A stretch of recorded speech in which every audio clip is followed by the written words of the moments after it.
प्रदेश का जो पहचान है बहुत पहले से एक सीएम राज्य के तौर पे प्रदेश में हिमाचल प्रदेश मिला एप्पल स्टेट। उसका कारण था हिंदुस्तान का, हमारे देश का जो सेब का उत्पादन था वो हिमाचल प्रदेश में ही सबसे ज्यादा, और हमें उस बात का गर्व भी था कि हम आपको जो है एप्पल स्टेट के तौर पे जाना। लेकिन आज हम कुछ गंभीर विषय इस इंडस्ट्री से, जो एप्पल इंडस्ट्री की बात कर रहे हैं, इसके बारे में कुछ गंभीर स्थिति पैदा होने वाली है। जिस प्रकार से सरकार का जो रवैया, खासतौर पे हम पिछले 5 साल इस सरकार के, भाजपा की जो सरकार है, माननीय श्री जयराम ठाकुर जी जिसका नेतृत्व कर रहे हैं, इन 5 सालों के अंदर हिमाचल प्रदेश की एप्पल इंडस्ट्री की क्या हालात बने और किस दिशा में जा रही, ये अपने आप में बहुत गंभीर विषय, हमारे लिए ये राजनीतिक विषय है। मैं बड़ी गंभीरता के साथ इस बात को कह सकता हूँ कि आप सभी लोग इस बारे में जानते हैं। बहुत लोग इसके बारे में प्रेस कॉन्फ्रेंसेस करते, सड़कों पे होते लोग, और समस्याएं बार बार आप लोग प्रिंट मीडिया में, पोर्टल्स पे, सोशल मीडिया पे, इलेक्ट्रॉनिक्स मीडिया में आप लोगों ने बहुत प्रयास किया। लेकिन दुर्भाग्यपूर्ण सरकार की सोच या उनको जू नहीं रहती है, खासतौर पे तब जब इस इंडस्ट्री के साथ सीधे तौर पे प्रदेश की बहुत बड़ी जनसंख्या जुड़ी है।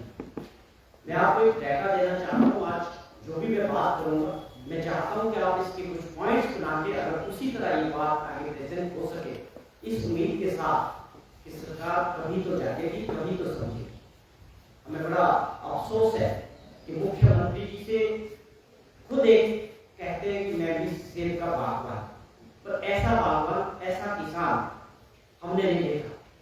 या आपके पास विजन नहीं है, सोच नहीं है, या आप करना नहीं चाहते, या आप जानबूझकर जो है Apple industry of Himachal Pradesh को खराब कर रहे हैं। जहां तक सवाल इनके हॉर्टिकल्चर मिनिस्टर का है, वो तो एक मैं कह सकता हूं ये प्रदेश के बागवानों का भाग्यपूर्ण था कि महेंद्र सिंह जी को ये मंत्रालय दिया। उनका क्या रवैया रहा इन 5 सालों में प्रदेश के हॉर्टिकल्चर को आगे बढ़ाने में, या उस क्षेत्र से जुड़े हुए लोगों की मदद करने में, वो आप लोग मेरे से बेहतर जानते हैं कि महेंद्र सिंह जी ने 5 साल के अंदर हिमाचल प्रदेश के बागवानी के लिए क्या एफर्ट्स किए, क्या प्रयास किए, वो आप लोग और प्रदेश की जनता अच्छी तरह से समझ चुकी। वो अपने आप में बहुत दुर्भाग्यपूर्ण था कि हमें ऐसे हॉर्टिकल्चर मिनिस्टर मिले। लेकिन उससे भी बड़ा निराशा का कारण ये रहा कि मुख्यमंत्री जी का रवैया भी बहुत निराशाजनक रहा इस इंडस्ट्री के बारे में, और जो हॉर्टिकल्चर से जुड़े हुए लोग हैं और सेब इंडस्ट्री से जुड़े हुए लोग और किसान और बागवान हैं, उनके प्रति भाजपा के मुख्यमंत्री का रवैया भी बहुत निराशाजनक है। मैंने जैसे जिक्र किया कि प्रदेश के अंदर तकरीबन 1,75,000 फैमिली सीधे तौर पे सेब के कारोबार से जुड़े, जो एक बहुत बड़ा नंबर है किसी भी प्रदेश के लिए। खास तौर पे अगर हम 70 लाख आबादी वाला प्रदेश है और उसके अंदर 1,75,000 फैमिली आज सेब के काम से, सेब उत्पादन के तौर पे जुड़े। और जब हम पॉपुलेशन की बात करते हैं, जनसंख्या की बात अगर हम करें, तो 9 लाख के करीब लोग सीधे तौर पे जो है इस इंडस्ट्री से जुड़े। तो अपने आप में एक बहुत बड़ा नंबर है। किसी भी सरकार को इसको समझने की आवश्यकता है कि अगर हमारे प्रदेश में 2 लाख फैमिली और 10 लाख के करीब लोग सीधे तौर पे इस इंडस्ट्री से रोजगार प्राप्त कर रहे हैं, और वो इंडस्ट्री जिस दिशा में जा रही है पिछले 5 सालों से, उसको खत्म होने का पूरा ये रास्ता बन चुका है। उसके मैं कुछ कारण आपको बताऊंगा क्या, क्यों वो सरकार के रवैये की वजह से हिमाचल प्रदेश की एप्पल इंडस्ट्री और उससे जुड़े हुए लोगों को, मैं समझ सकता हूँ कि आने वाले समय में उनका जो भविष्य होने वाला है वो बहुत खतरनाक दौर से गुजरे।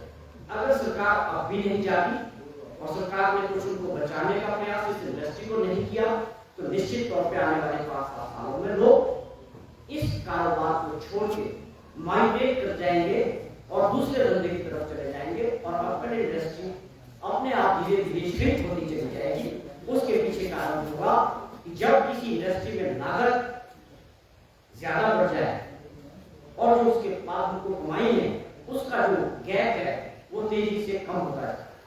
कहने का मतलब है कि जो हमारे किसानों की और बागवानों की जो लागत हो रही है इसके ऊपर जो प्रोटेक्शन कॉस्ट है जिसको हम शुरू से लेते हैं कि बगीचे में काम करना है, उसमें हमारा परिवार पूरा इन्वॉल्व है, परिवार के 4 से 5 सदस्य इन्वॉल्व है, लेबर वाले जो लोग हैं उसमें काम करते हैं उनके पूरे साल का इन्वॉल्वमेंट रहता है, उनकी जो वेजेस है उनके ऊपर जो खर्चा है वो जिस प्रकार से पिछले 3-4-5 सालों में बढ़ा है और उसके बाद जो हमारी और कॉस्ट आती है जिससे हम आपसे सीधे तौर पर समझाऊं कि आप सबसे पहले फर्टिलाइजर का यूज करें कि खाद हम जो डालते हैं बगीचों में उसकी क्या है वो कितनी बड़ी है 5 सालों के अंदर या पिछले 3 सालों में जो हम फर्टिलाइजर यूज कर रहे हैं अपने बगीचों में और किसान भी कर रहे हैं, बागवान भी कर रहे हैं, आपको मैं बता दूं तो उसके ऊपर कॉस्ट कितनी बड़ी मतलब जो हमारा बोझ है मैं इसको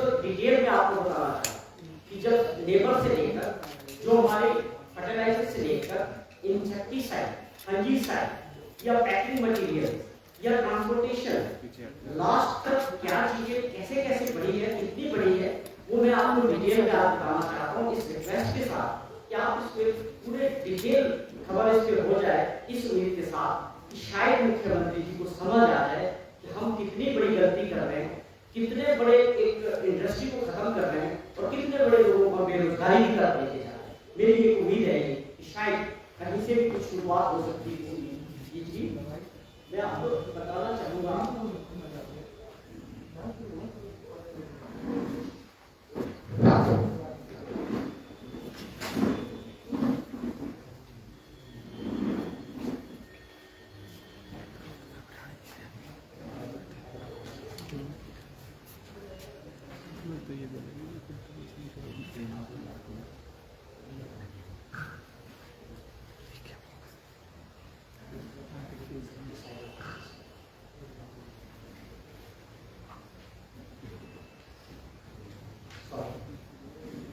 हमारे जो लोग यूज करते हैं खाद, मैं आपको बताऊं कि 3 साल के अंदर उसके प्राइसेस कितने बढ़े, मतलब एक बागवान और किसान पे कितना बोझ बढ़ा, उसकी जो खर्चों की जो है वो कैसे बढ़ाए।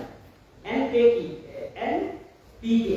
12-32-16 मिश्रण होता है, 12% इसमें नाइट्रोजन है, 32% पोटेशियम होता है और 16% इसमें कैल्शियम है। 12-32-16 का जो बैग था वो 2 साल पहले 800 रुपए में मिलता था, 800 रुपए। आज हम बात करें इस खाद की 1700 रुपए में, 1700 रुपया प्राइस से लोगों को मिल रहा है। अब आप ये देखें कि जो चीज 800 रुपए में 2 साल पहले थी या 3 साल पहले थी, आज वो 1700 रुपए में एक बैग में। आप लोग समझेंगे कितने % बढ़ी कॉस्ट, खर्चा कितना हुआ। उसी प्रकार 15-15-15 एक अलग मिश्रण आता है, वो भी 1700 रुपए हुआ 800 रुपए से। एक और इंपॉर्टेंट खाद है जो हमको 850 रुपए मिलती थी, आज 1750 रुपए हो। जितने भी इंपॉर्टेंट खाद हमारे लोग किसान बागवान यूज करते हैं, इनके 3 सालों में जो प्राइसेस बढ़े 800 से 850 से 1750 हो। पोटेशियम बहुत इंपॉर्टेंट है, quality of the apples, quality of the fruit के। Nitrogen is also important, nitrogen का बैग भी आपका 1750। कहने का मतलब है कि कीमतों में जो वृद्धि हुई केवल एक बार को मिला सिर्फ फर्टिलाइजर, वो 100% से ऊपर चला। अब आप बताओ अगर किसी चीज के प्राइस 2 साल में इतने बढ़ जाएंगे तो कॉस्ट कहां से मीट आउट हो। अब हम बात करते हैं, हमारा एक हिमाचल के अंदर काफी साल पहले एक स्कैब की बीमारी सेब की फसल हुई जिससे पूरी फसल तबाह हो गई। उसके बाद हमारे हॉर्टिकल्चर डिपार्टमेंट ने, स्पेशलिस्ट ने, यूनिवर्सिटी ने एक शेड्यूल तय किया कि आपको ये शेड्यूल तय करना है, इसके हिसाब से स्प्रे होगी। इंसेक्टिसाइड और फंजीसाइड का पूरा शेड्यूल होता है हॉर्टिकल्चर डिपार्टमेंट जो है वो बागवान को देता है। उसके तहत 8 से 10 बार उनको स्प्रे करनी है, जिससे उनका फल क्वालिटी और उस बीमारी से उसको बचाया जा सके। एक शेड्यूल वो हो गया। उसके बाद माइट एक ऐसी बीमारी है जो पूरी फसल को खराब करती है, एक शेड्यूल उसका हो गया।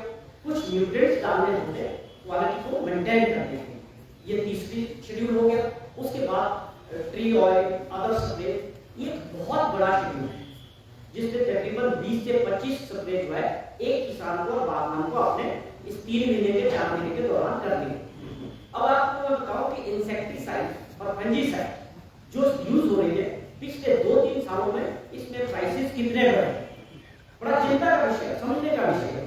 थोड़ी बहुत प्राइसेस बढ़ती है, इन्फ्लेशन होती है हर चीज में, लेकिन यहाँ पर जो इन्फ्लेशन है, जो महंगाई है, वो 100% से 50% तक है। अब आप किसी क्षेत्र में इस प्रकार से महंगाई बढ़ेगी तो बागवान और किसान कहां से बचे?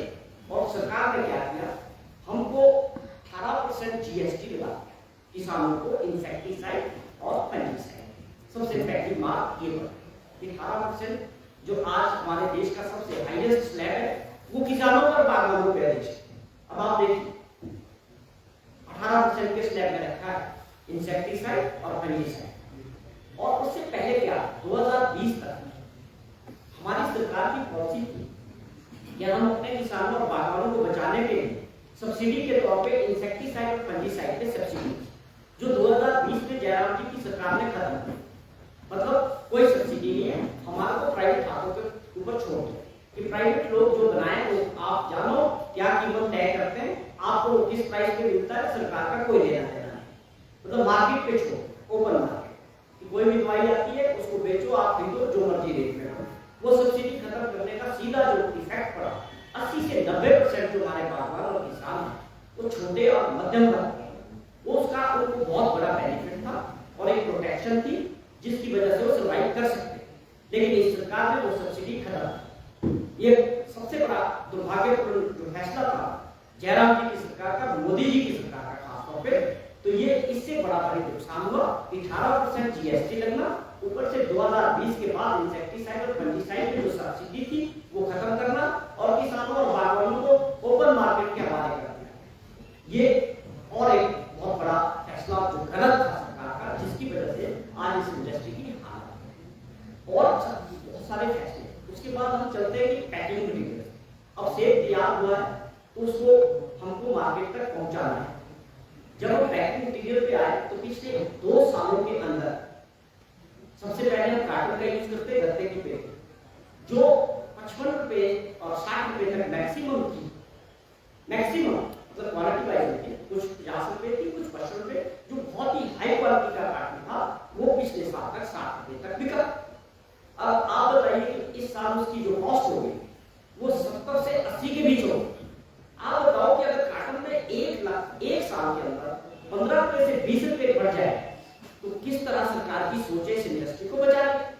आप सभी जानते हैं कि उस कार्टन के अंदर ट्रेज होती है, एप्पल हमेशा ट्रे में जाता है, 6 ट्रेज उसमें लगती है। और ट्रे का जो प्राइस था पिछली बार दैट वाज 5 रुपए, सिर्फ 5 रुपए में एक ट्रे पड़ा। आज आपने 10 लाख लिखा, मैंने बहुत पेपर में पढ़ा, सोशल मीडिया में पढ़ा, आज तकरीबन 8 रुपए में। अब आप इसको जस्टिफाई कैसे करो, जो चीज पिछले साल 5 रुपए में मिलती आज वो 8 रुपए में होगी। आप ये बताओ कि कितने परसेंट हाइक हुआ, कोई पूछने वाला। जब हम इस तरह की प्रोटेक्शन कॉस्ट के बाद अब ये इस प्रकार की कीमतें और बढ़ गई, खाद का मैंने जिक्र किया, इंसेक्टिसाइड फंजीसाइड का जिक्र किया, जो लेबर इन्वॉल्वमेंट, जो हमारे लोग काम करते हैं उनकी कितने प्राइसेस बढ़े, कितना उनका बोझ पड़ा। उसके बाद आगे बात पैकिंग मटीरियल्स, तो वो कितने परसेंट बढ़ रहे और सरकार को कोई मतलब। हम एक काम करते थे कि सरकार जो है एक टेंडर की प्रक्रिया से रेट्स देती थी और सप्लाई करती थी कि कंट्रोल रहे, लोगों को लूट मार ना हो। हर साल हर गवर्नमेंट करती थी कि हम एक टेंडर करके जो कार्टन बनाने वाले लोग हैं वो अपना रेट तय करें कि सरकार इस रेट पे जो है कार्टन बिके। वो आज तक जयराम जी की सरकार ने तय किसी सरकारी रेट सप्लायर का कार्टन का क्या रहेगा उसमें अभी तक तय नहीं। ये दर्शाता है कि ये सरकार अपने किसानों और बागवानों के प्रति किस प्रकार का रवैया है। तो ये एक अगले मोर्च की बात की जो लोगों पे पड़ता है। उसके बाद आया कि ट्रांसपोर्टेशन, हमको वो सेब मंडियों तक पहुंचाना है। मंडी शिमला है, मंडी चंडीगढ़ है, मंडी दिल्ली है। एक किसान की मैं खुद एक किसान और बागवान हूँ, इसलिए मैं बेहतर तरीके से समझ सकता हूँ कि लोगों की क्या समस्याएं होती हैं। जब तक वो प्रोडक्ट मंडी में नहीं पहुंचेगा आपके जेब में कुछ आने वाला नहीं। तो जिस प्रकार से पिछले 2 साल जो ट्रांसपोर्टेशन के खर्चे हैं इतने बहुत ज्यादा, मतलब शिमला का प्राइस जो है 60-70 रुपए पेटी हो, दिल्ली तक 120-30 रुपए पेटी, कोई पूछने वाला नहीं इसकी क्या जस्टिफिकेशन है कि जी डीजल बढ़ गया, महंगाई बढ़ गई, टायर बढ़ गए, मेंटेनेंस बढ़ गई गाड़ियों की। सरकार बिल्कुल सोई हुई है, पूरी तरह से अपने बागवानों और किसानों को ओपन मार्केट पे छोड़ दिया। आप सर्वाइव कर सकते हैं तो करो, नहीं तो आपको कोई लूट रहा है तो लूटता चला। हमारा कंसर्न ये है जो इतनी बड़ी इंडस्ट्री है जिसमें लाखों लोगों को रोजगार डायरेक्ट रूप में मिलता हो, और मैं अगर इनडायरेक्ट रूप में रोजगार की बात करूं तो और आंकड़ा कई गुना होता है। जब हमारा सेल चलता है तो एक ट्रांसपोर्टर, उस ट्रक का मालिक, उसका क्लीनर, उसका ड्राइवर मार्केट में आएगा, कमीशन एजेंट, लदानी, कोई पेटी उतार रहा है, कोई चढ़ा रहा है। एंड इसका एक बहुत बड़ी चेन है पूरे देश के अंदर। मुंबई से जाता है, कैलकाटा जाता है, मैड्रास जाता है, बेंगलोर जाता है, वहां पर भी सब्जी मंडी में जाएगा, आरती काम करेगा, लदानी काम करेगा, छोटा लोडिंग अनलोडिंग वाला काम करेगा। इसकी जो लास्ट चेन है रोजगार देने की पूरे देश के अंदर, जो लास्ट में रेडी लगा के आपके घर तक सेल पहुंचाता है, लास्ट का व्यक्ति वो रेडी वाला है, वो भी सेल की वजह से रोजगार बनाता है। इस सरकार को कोई समझ नहीं कि लाखों करोड़ों लोगों को ये रोजगार देते हैं, जहां लाखों लोग जो पैदा करते हैं, लाखों लोग जो ट्रांसपोर्टर के तौर पे, कमीशन एजेंट के तौर पे बीच के लोग हैं। ये बहुत बड़ी इंडस्ट्री और बहुत बड़ी चेन है जो रोजगार पैदा है। और दुर्भाग्यपूर्ण मंच 5 साल में जो रवैया सरकार का, भाजपा की सरकार का खास हो रहा है, हिमाचल प्रदेश की सेब इंडस्ट्री पूरी तरह से जो है इसकी शुरुआत हो चुकी है। कि जब आपको मैंने जिक्र किया कि जो हमारी कॉस्ट ऑफ प्रोडक्शन और जो हमको पैसा मिलता है उसका गैप तेजी से घटता जा रहा है, बिकॉज ऑफ सरकार की महंगाई के बारे में कोई सोच नहीं कि किस तरह से हमको इस इंडस्ट्री को बचाना। और भी बहुत मुद्दे हैं किसानों के।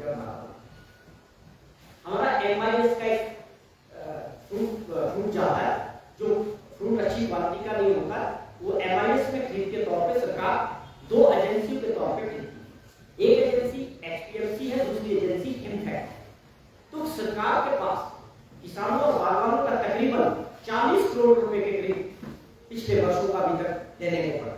सरकार को कोई चिंता नहीं, 40 करोड़ के करीब जो है लोगों का पैसा इन 2 एजेंसीज के पास पड़ा है।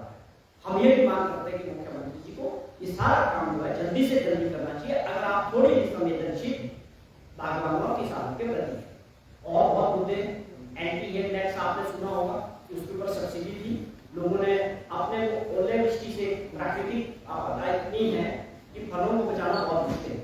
हमारी जो प्रोटेक्शन है वो बहुत कम है, वारंटी वाइज हमको कंप्लीट करना वो मुश्किल है। एंटी टैक्स हम ओलों से बचाने के लिए फसल को जालियां लगाते हैं, नेट्स, उसके ऊपर जो सब्सिडी है वो लोगों को 3-3 लाख नहीं मिली। सरकार का कोई प्रेरणा नहीं, सरकार को देने की हर साल वो क्लियर करनी थी, 3-3 साल से लोगों को सब्सिडी नहीं मिली है, वो पेंडिंग चल रही। इसके अलावा हमारे देश के प्रधानमंत्री जी ने भी बहुत बार इस बात को टच किया, जो सबसे बड़ी समस्या है कि हमारे देश के अंदर इंपोर्ट ड्यूटी की जो बात हो रही है कि एप्पल पे जो ड्यूटी है, बार बार आपने देखा होगा एप्पल के बारे में जब भी चर्चा होती है उसमें ये मुद्दा जुड़ा आता है कि किस प्रकार इस ड्यूटी को बढ़ा के हमारे देश के जो सेब पैदा करने वाले लोग हैं, जो इंटरनेशनली उनको जो कंपटीशन करना पड़ रहा है, उससे बचाने के लिए क्या करना चाहिए। देश के प्रधानमंत्री जी ने ये बात कही, मैं इसको जरूर बचाऊंगा और 100% इस पे हम ड्यूटी करेंगे, और आपके सेब को जो है कुछ जो हमारे सॉफ्ट ड्रिंक्स है, कोका कोला, पेप्सी वगैरह, ऐसे कुछ उसमें मिलाने की कोशिश करेंगे जिससे सेब को जो है पैदा करने वालों को हम प्रोटेक्ट कर सके और दाम में। वो सारी बातें खोखली हुई प्रधानमंत्री जी के साथ। आज क्या हो रहा है, अफगानिस्तान के साथ हमारा जो ट्रेड है वो फ्री ट्रेड है। अफगानिस्तान के जरिए बहुत सारे देशों का सेब हिंदुस्तान में मतलब